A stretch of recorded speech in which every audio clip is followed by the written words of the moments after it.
back, listeners, to the Mindful Living podcast with your host, Sana, where we explore ways to create a life filled with peace, purpose, awareness, and preparation. Now, today, listeners, we're diving into a topic that almost all of us are avoiding right now, but we're seeing it and we avoid thinking about it: disaster preparedness.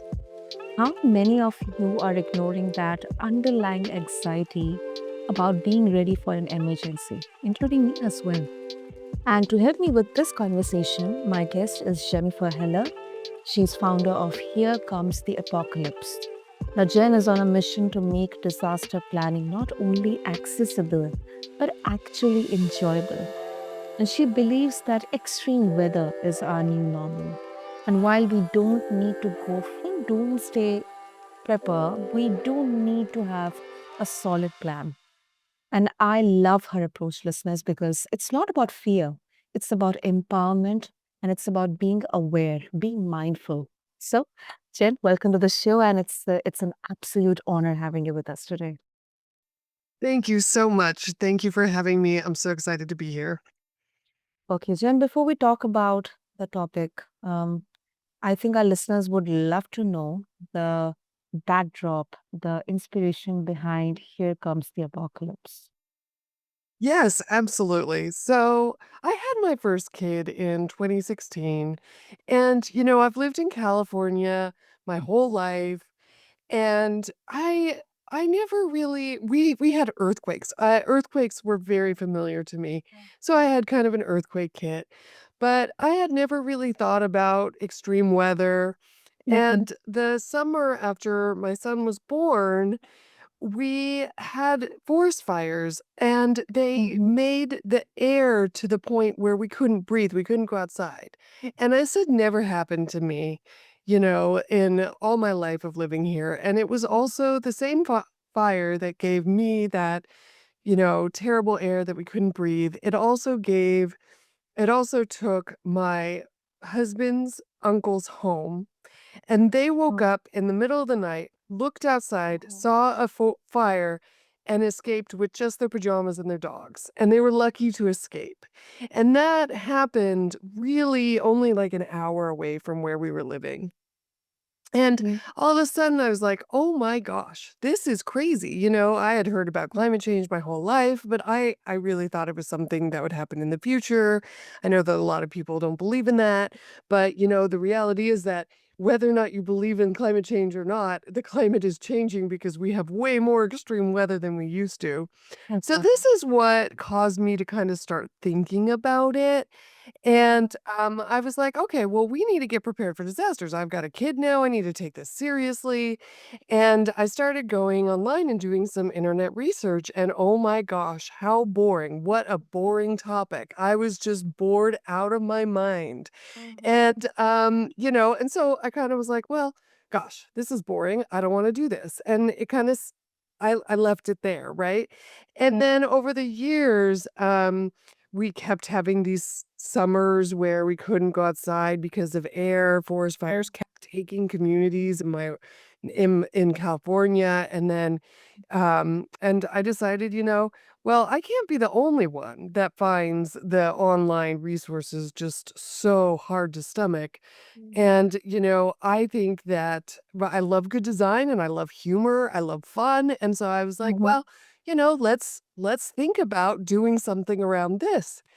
And so I started to kinda play with that idea, and that's really where it happened. But then in 2021, my in-laws also lost their home oh, to, a wildfire, and at that point, I had already really started developing, the disaster playbook, my system for disaster preparedness, and that mhm. really gave me the motivation to really take it to the next level and finish it off and make it my life's mission to bring it to as many people as possible so that we can all be as prepared as possible for the unexpected because who knows what's coming.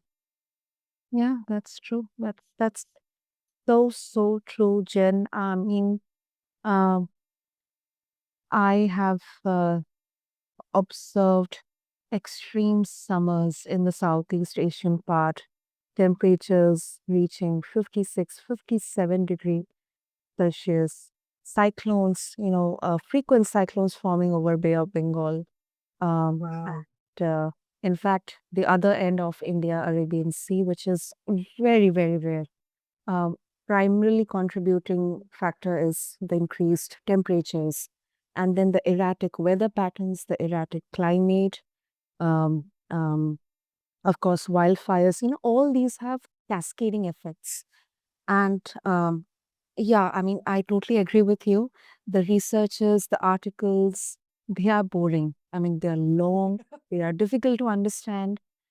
But I think what you are doing is unique in its own way, bringing something so important because when climate change is going to have the most devastating effects, I think it will not recognize any boundaries, anything. It will just, have its effects on everyone.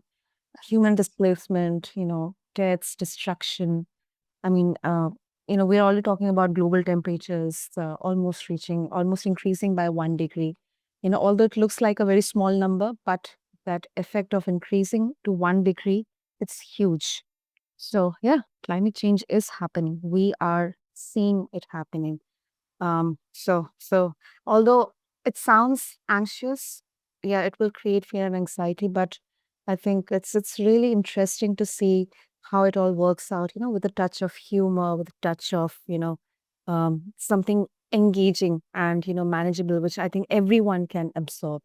So, um, how have people have exactly reacted to your approach? What have been the reactions so far? Well, a lot of people in my life are like, "Oh, so you're a prepper now?" And prepper has kind of this negative connotation. And I say, "No, I'm not a prepper. I don't identify as a prepper. I identify as a mom who wants to take care of my kids. I identify as somebody who wants to really enjoy my life, you know? I mean, I live a wonderful life and I would like to keep living it. And Mhm. the last thing I want is to, lose my home to something, but to some to extreme weather or otherwise be displaced. But, we really can't control what's coming. Mhm. With regards to the system, I have been so lucky to have had really, really great feedback from people. Most recently, I had a um, first responder from Nashville, Tennessee, who has got our full system, the disaster bundle, and he said he absolutely loves it and he recommends it to everybody. And Wow. he said that most preparedness resources are really overwhelming and Yeah. scary. And he said that this is the most complete system that he's ever found and that he can't recommend it enough. And that was just so amazing to hear because I didn't I have a some background in preparedness. I was a Girl Scout. My dad's kind of into disaster preparedness. He's maybe more of a prepper, but I came to it as a layperson, and I said I really wanted to answer the question, what is a disaster plan? And nowhere did I find an answer to what a disaster plan is. A lot of the places are like, oh, well, you have a go bag and then you have your emergency kit, your emergency water and everything. But it was really, really hard to find out what an actual plan is. And yes, emergency food, emergency water, and a go bag are absolutely essential. But besides that, you also really want to have coordinated action. You want to think through with your family or your household who's going to do what. Where are you most of the time? Where do you spend most of your time? And what would happen if something happened when you were at these different places where you spend your time? And so this is what we've really mapped out for people is just like a very systematic approach that is like, okay, first you do this, then you do this, and everybody gets to do what they feel comfortable with, but at least you've got, somebody telling you these are the best practices rather than trying to go online to all the different websites and trying to figure it out because believe me, I spent 3 years doing that and it was terrible. It was really boring. True, true. And it's funny how we uh I mean I watch a lot of apocalyptic movies. Uh Me too. Mhm. and, there was one 2012, then A Day After Tomorrow, um Apocalypse Now. I mean it's of course zombies and all, but I mean, it's really it gives an adrenaline rush to see how the protagonist is, uh, just navigating through all the events and everything, all the blockages, and somehow miraculously he is or she is saved, and he or she saves their family. And on the pragmatic, on the reality, in the reality, sometimes I think it's too difficult to talk or, start the conversation talking about this because maybe cannot be taken seriously because I mean normally we get responses that I don't have time to think about this. I have my own world problems in my own world, so let's just talk about it later. Or maybe there's that Yes. fear or anxiety that no, I don't want to think about that. Let's just go with the flow. Let's just see what will happen. We'll see at that time. So, Yes. how exactly do you suggest families to start having these kind of real time, pragmatic conversations on preparedness and, uh, who shall play what kind of roles if such thing happens? Yeah, great question. Oh my gosh. Yes, I agree. It's completely scary and also you don't want to, right? I'm actually hosting a webinar in a couple weeks and I'm calling it I don't want to I'm sorry you have to prep. Cuz I am sorry you have to prep. Nobody wants to prep. I mean, maybe some preppers like get really into it and they want to prep, but for the rest of us, it's just another chore and we do have so much going on. We Yeah. really don't need more to do. And yeah, so I completely agree. I really wish we were living in a world where we, had found solutions to well, we had solutions, but where we maybe had implemented solutions Yeah. to ward off the worst parts of climate change. But instead, we are here and ultimately I am afraid to say that I think we will all be impacted. I mean, we already are already impacted, like you mentioned, the extreme weather you experience and the terrible air that Mhm. we have here in California occasionally.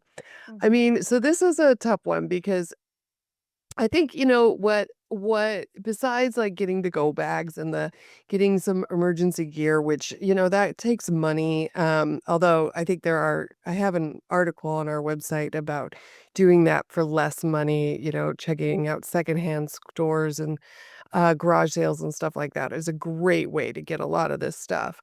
Mhm. But of course, some of it you have to just purchase, unfortunately. But, I mean, I think that really thinking about how lucky we are, right? Like, Yeah.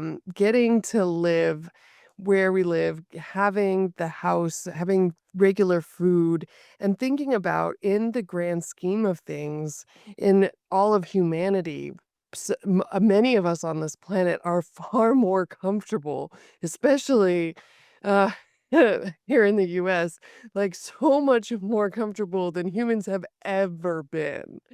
And so maybe from that perspective, we could have a little bit of contextual understanding that we have had a really nice life. And in order to keep our nice life, we want to do some planning ahead. We want to think about, I like to say, you don't want to just survive the disaster, you want to thrive.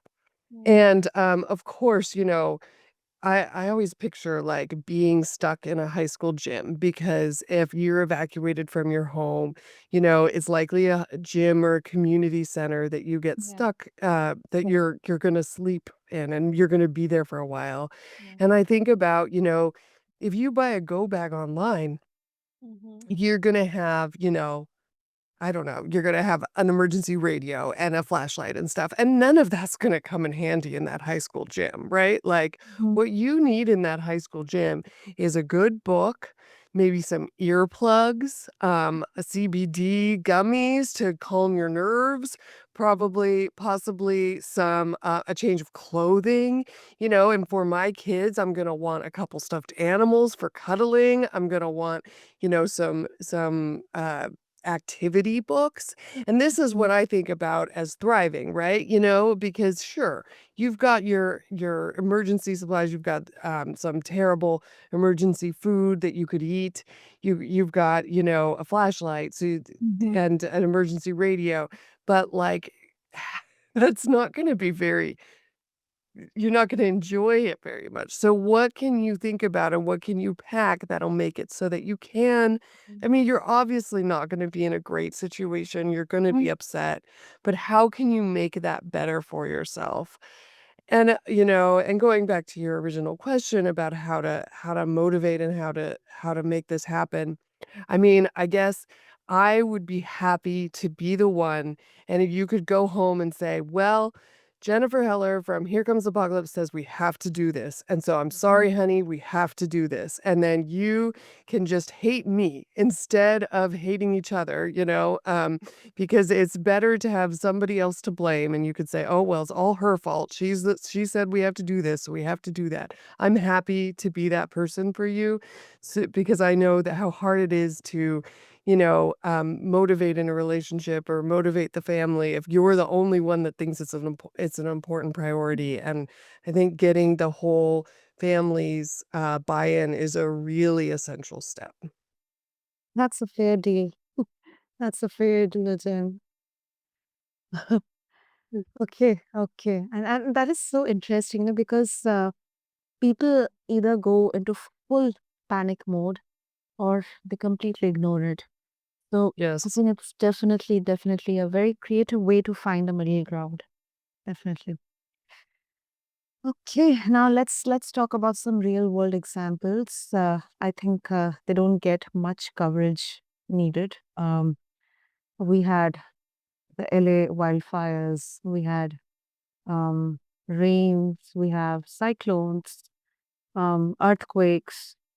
Um, I mean, avalanches. We just had a major avalanche in the northern part of India. Um, and you mentioned about some extreme weather events as well of January 2025. So, to start with, let's say if my family is aligned with everything, or I get to manage them, I manage to get them aligned on this. What are some small but very effective, powerful steps we can take right now? Prepare. Excellent. Yes.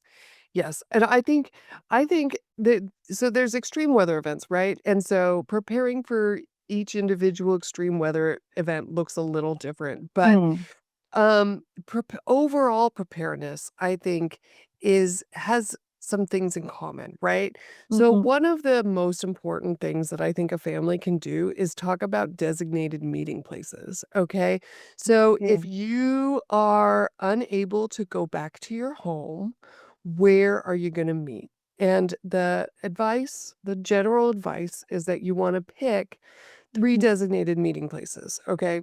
One that's near your home, one that's in your town. It probably depends on how big your town is, but one that's farther away from your town, that from your home, but in town, and then one that's out of town. So, getting really clear on like where we're going to meet if something happens so that we rely on our cell phones so much, right?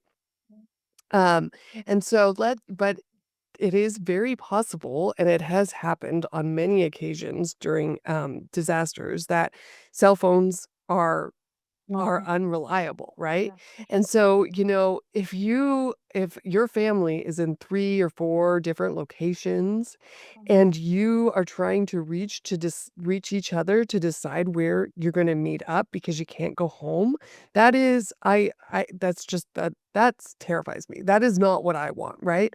And so deciding ahead of time, okay, we're gonna meet at, so such and such friend's house or our mom's house or whatever, grandma's house. Those are the kind of decisions that I think are really, really important to make right away. Beyond that, I think that, collecting important information and having it in a non-digital form, okay? So, you've got, contact information, like people's phone numbers, the doctors, Mm. like, if your kid's in daycare or at school, like, their phone numbers, have all of that written on a piece of paper and have that information with you at all times. I really recommend Wow. that. Like, really important stuff so that if you can't use your phone, like and the addresses too. So, phone Mm. numbers and addresses, so that you've got a physical copy of this important information and so that you can can if you don't know the address of some place, or if you have to give the address of your kid's school to somebody, but you only know it by sight, right? I couldn't tell you right now the address of my kid's school. There's no way, you know?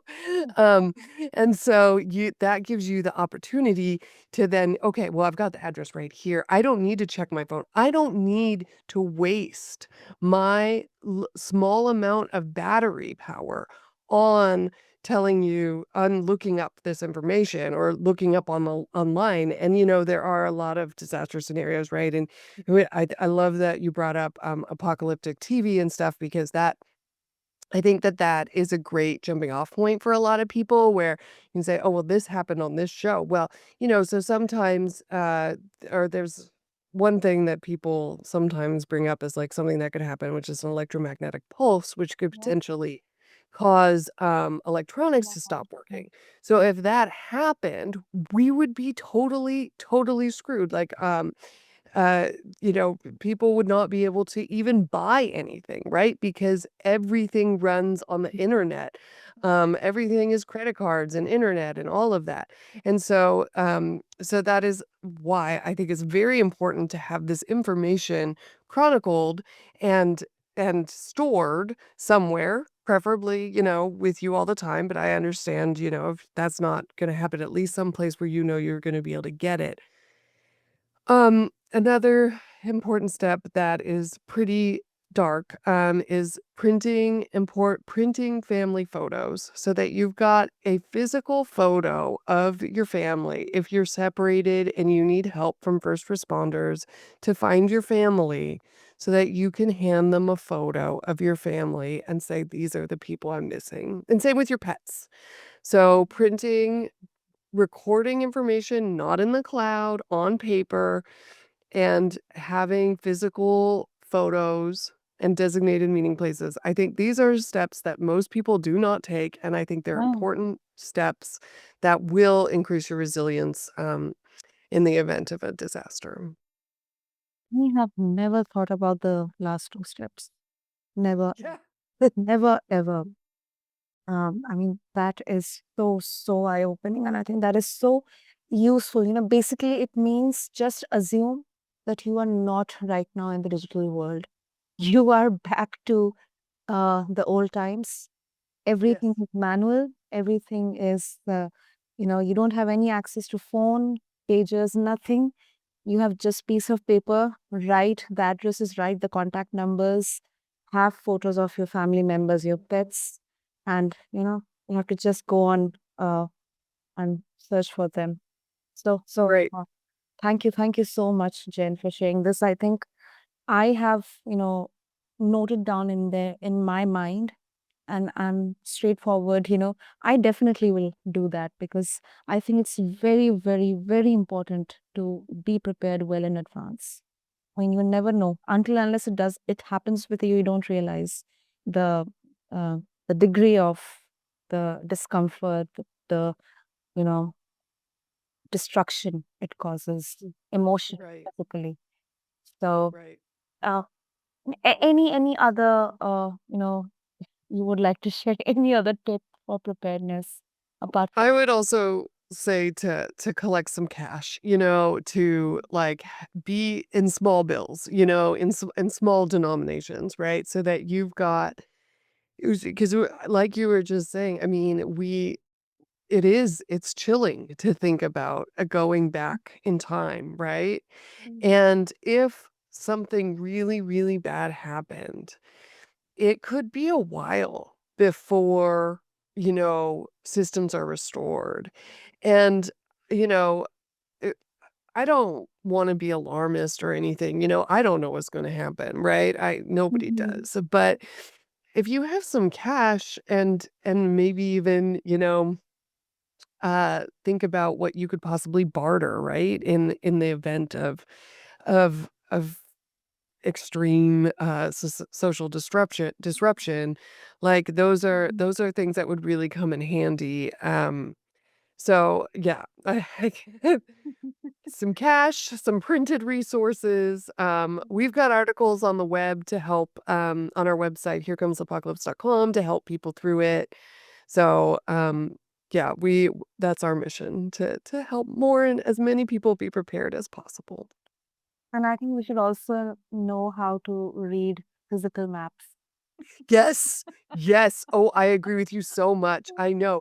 Yes, and that's a skill that is being lost as well as handwriting, Yeah. actually, also. Yes, I think that that's a very good point. Yeah. Yeah. One of the steps that we have people do if they do the whole system, is to actually get physical maps of their local location, and then you, Mm. highlight your regular, the places where you go regularly.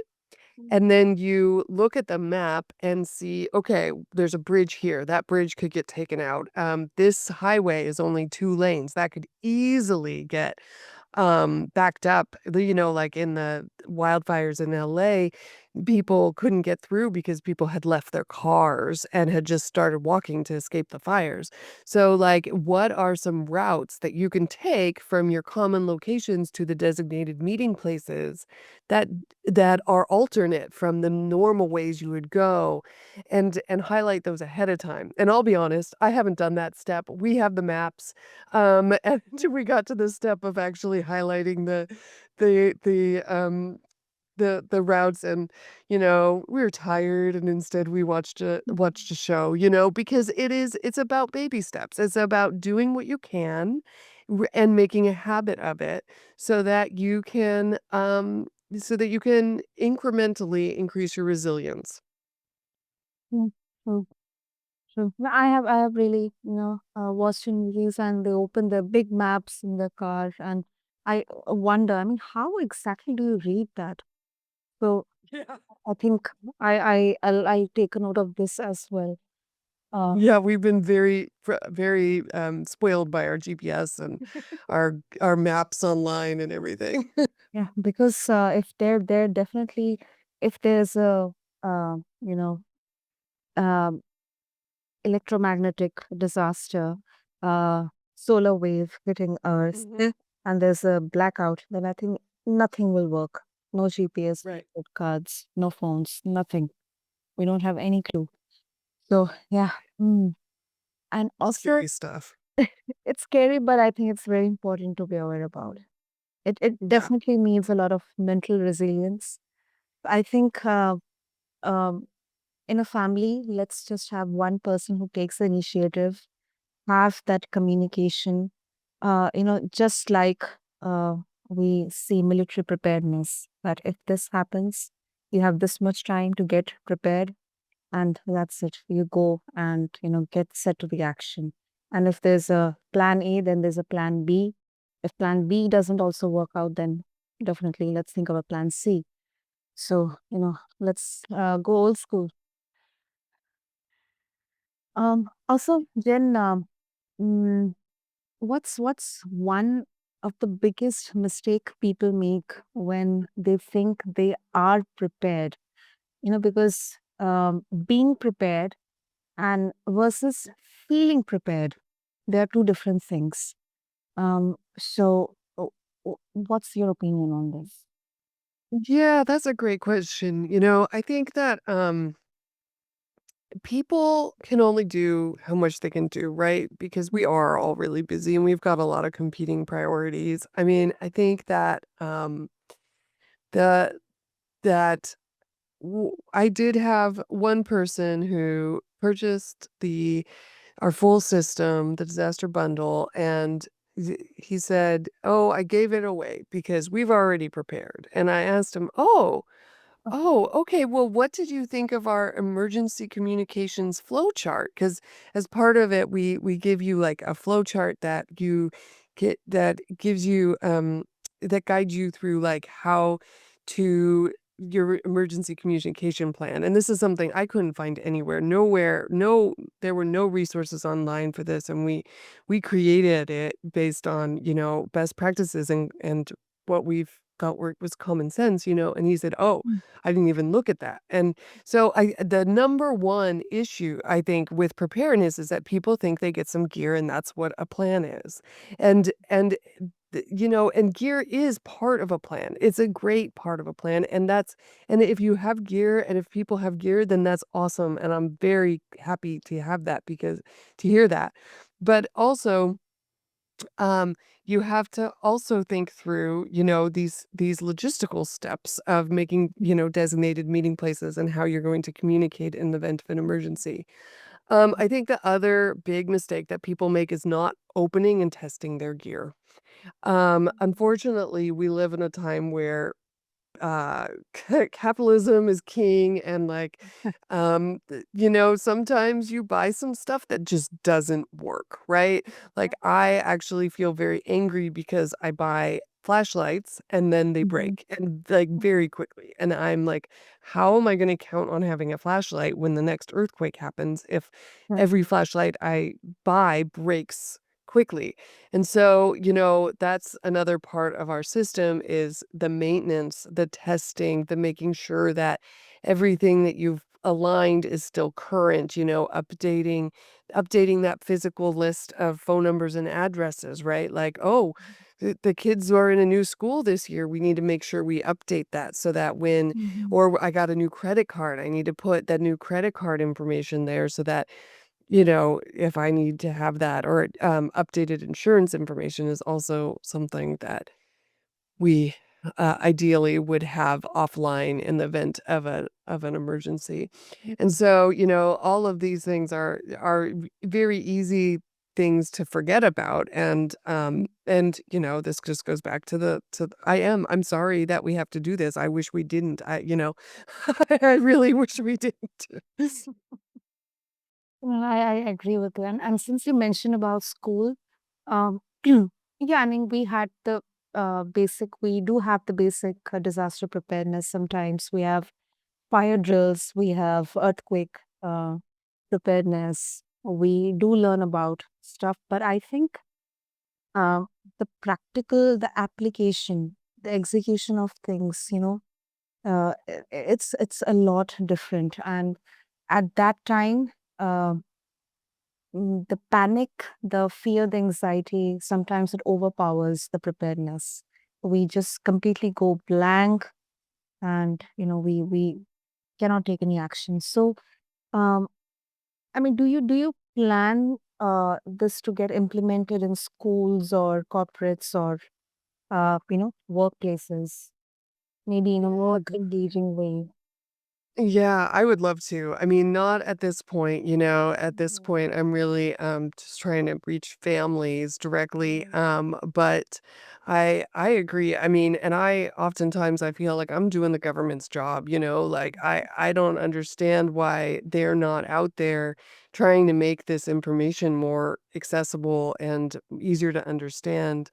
When I was doing all this research and putting together the disaster playbook and the disaster bundle, at one point I went to ready.gov, the US government's, disaster preparedness resource center, and they said they had a new button and it said, use our form to create your disaster plan. And I was like, oh, maybe I don't need to do this. They got it together, And I clicked the button and I went to their form and their form had, it had you enter some your contact information, right? It had you enter some contact information.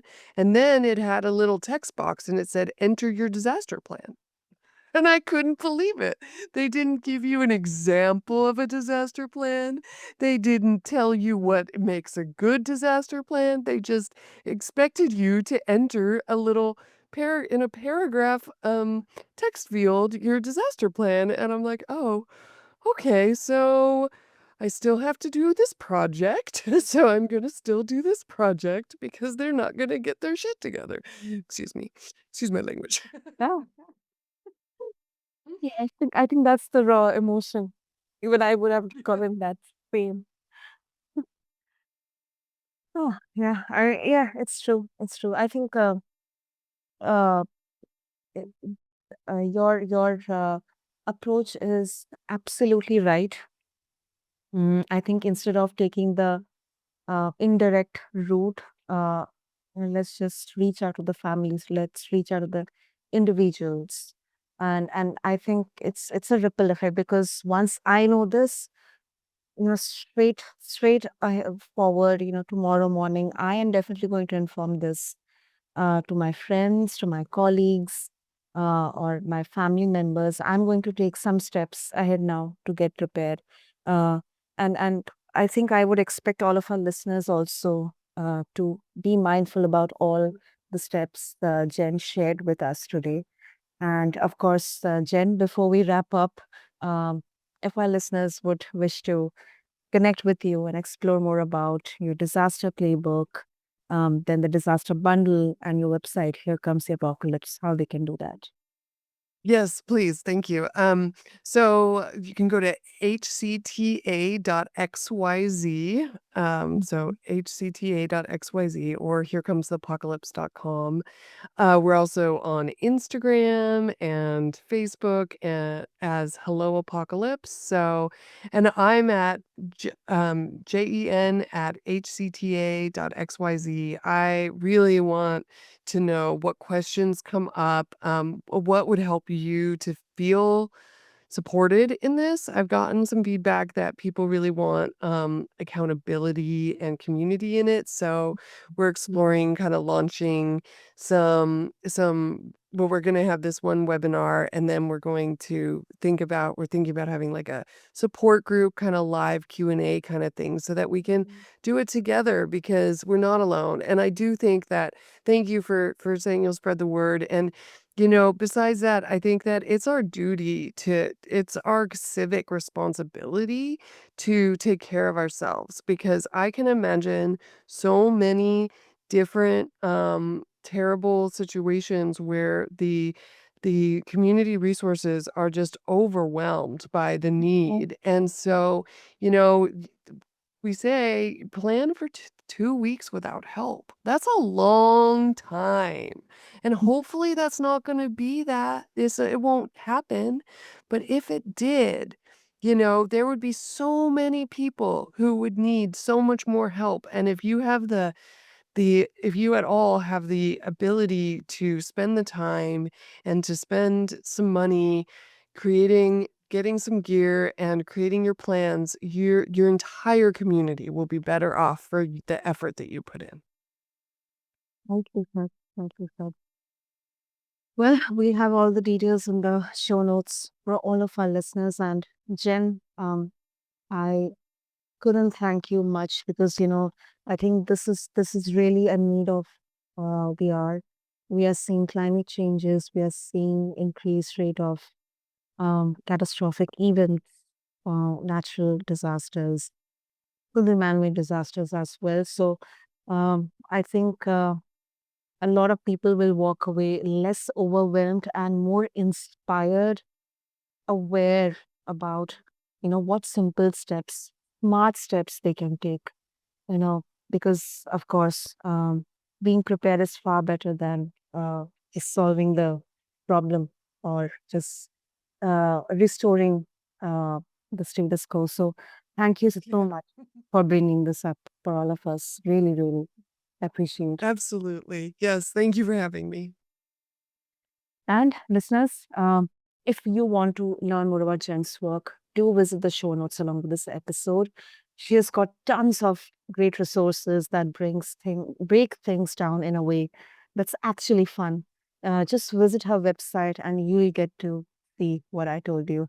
So take a moment today to ask yourself, if an emergency happened right now, what or would I feel calm and prepared, or would I get panicked? So, if not, maybe today is the perfect day to start. So, thank you for tuning into the Mindful Living with Sana, and stay safe, stay prepared, and remember, planning ahead is the ultimate act of self care. Thank you.